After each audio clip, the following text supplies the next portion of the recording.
మీకు తెలుసా, మన పెద్దలు చెప్పిన ప్రతి మాటకు ఓ అర్థం ఉంది, పరమార్థము ఉంది.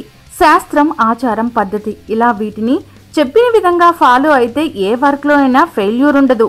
మీరు ఏదైనా సాధించలేకపోతున్నారంటే, మీరు అనుకున్న పనులు జరగట్లేదంటే దానిని మీరు ఓ పద్ధతి ప్రకారం చేయట్లేదన్నట్లు లెక్కే.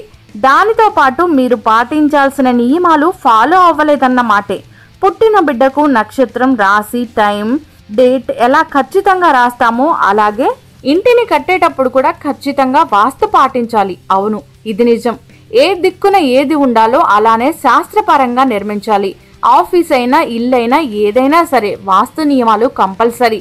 అలా పాటిస్తేనే మంచి రిజల్ట్స్ పొందగలుగుతారు. ఇంటి వాస్తులో ముఖ్యమైనది పూజ గది నిర్మాణం. దాని గురించి ఇప్పుడు తెలుసుకుందాం. నిత్యం పూజ చేసుకోవడం ఇంటికి ఎంత శుభమో అలానే పూజ గది ఎక్కడ ఏర్పాటు చేసుకోవాలనేది తెలుసుకుని చేయాలి.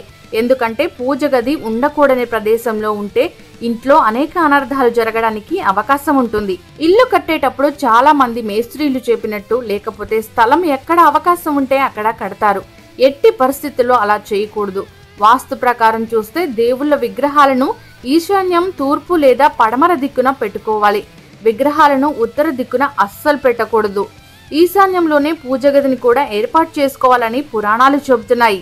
ఎందుకంటే ఉదయం సూర్యకిరణాలు ఈశాన్య తూర్పు దిక్కు నుంచి ప్రసరిస్తాయి కాబట్టి, సాయంకాలంలో పడమర నుంచి కిరణాలు వస్తాయి కాబట్టి విగ్రహాల మీద పడి మరింత భక్తి భావనని కలిగిస్తాయి. కాదని ఎక్కడ పడితే అక్కడ పూజ గదిని ఏర్పాటు చేస్తే ఇదే అరిష్టమని, అంతేకాదు ఒక్కోసారి సమస్యలు కూడా వస్తాయని పురాణాలు చెబుతున్నాయి.